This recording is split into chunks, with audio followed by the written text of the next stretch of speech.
Here I am. Good morning, everybody. Good early morning, as you could probably tell. Here we are, waking up with the word for the 502nd time. That is right, coming along quite nicely, if you ask me. And yes, things still aren't quite back to normal. We're getting there. It's still a lot that's going on right now. They're, learning some new stuff about what happened. And since more information has been put out there, I can tell you that my friend's name you could say was, because yes, he's no longer with us, but he's with our Lord now. His name is Andrew. I knew him for a couple years. He was in the Air Force. Very, very, very good man, very faithful man of God. And unfortunately, in his passing, he's left behind a wife and a daughter, and it's a lot. It's a lot. So please just pray for my friend Andrew's family, for his wife and his daughter. It's a really rough time, and I can't even imagine what they're going through. It's hard for me, and for them, it just seems like it's impossible from my perspective. So just please pray for encouragement and healing and joy to be brought into their lives during this absolutely terrible time. And we'll be back to normal soon. But like I said, this is kind of how I'm processing things. So thank you for still being here with me, and I still want to share something with you. And we're still keeping it simple. So today we are going to be in Ezekiel chapter 28, verses 25 through 26. It's a really cool. I was drawn to it because it's a really cool message of hope, and that's important for all times. But right now, it just feels really important. I just felt like sharing it. Please join me in Ezekiel chapter 28, verses 25 through 26. Excuse me. Thus says the Lord God, when I have gathered the house of Israel from the peoples among whom they are scattered, and am hallowed in them in the sight of the Gentiles, then they will dwell in their own land, which I gave to my servant Jacob. And they will dwell safely there, build houses and plant vineyards. Yes, they will dwell securely when I execute judgments on all those around them who despise them. They shall know that I am the Lord their God.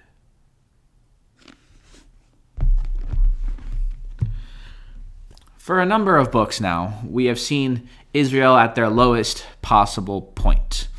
The presence of the Lord has left them because of their sin. Their oppressors are overcoming them. Captivity is upon them. A great time of punishment is fast approaching. And in some of the other books, it's already come. It's kind of an interesting timeline of events. There are really no upsides right now. Everything seems to be darkness, suffering, and pain for the Israelites. But even though the people brought this time of struggle upon themselves, God makes it absolutely clear that they will be safe again, that they will be restored, that they are still favored and loved by Him. God's love, mercy, and compassion, they were always upon His people, all these things, even in the midst of their captivity and oppression, even as they felt that their Lord was far away, He never abandoned them in their sorrow. The Lord promised that the people would be saved and all their enemies would be punished once the time of punishment for the Israelites was done. So punishment followed by punishment. God promised hope for His people's future. He didn't ever want them to think that they were alone in the darkness. He was with them every step of the way. God has always been and always will be a God of mercy and compassion, and He will never leave those who love Him. We may face times of struggle, and the Bible makes it clear that those times will come even for the most faithful believers, sometimes especially for them. But that time will pass, and through it all, our Lord and Savior, Jesus Christ, will be with us. How could we lose our hope when we know that our Savior is with us every step of the way? Please pray with me. Dear Father in heaven, we thank you so much for this day. Lord, we pray that your hand of peace and strength and encouragement be upon each of us, that we never forget your presence, that we never diminish how good you are, how in our lives, how much your grace has been upon us. I pray that we rely on you to bring justice, to bring order and goodness into our lives, because that's your domain, Lord. You are in control of all these things.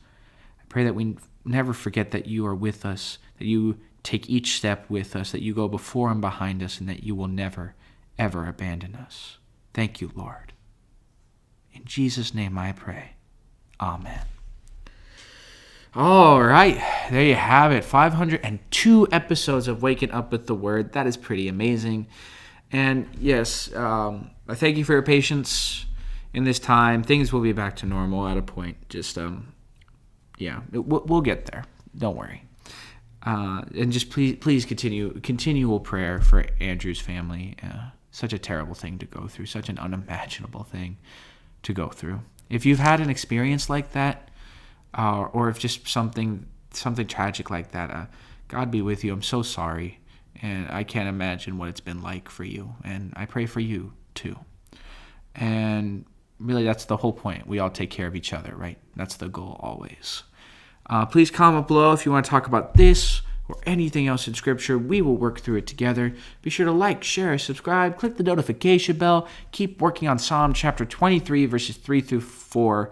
He restores my soul. He leads me in paths of righteousness for his name's sake. Yea, though I walk through the valley of the shadow of death, I will fear no evil, for you are with me. Your rod and your staff, they comfort me. Some of the best stuff in all of Scripture, in my opinion, and I can't wait to put it all together. And today is Sunday, so I hope you will choose to be in fellowship wherever you are. Maybe join us at Praise Community Church.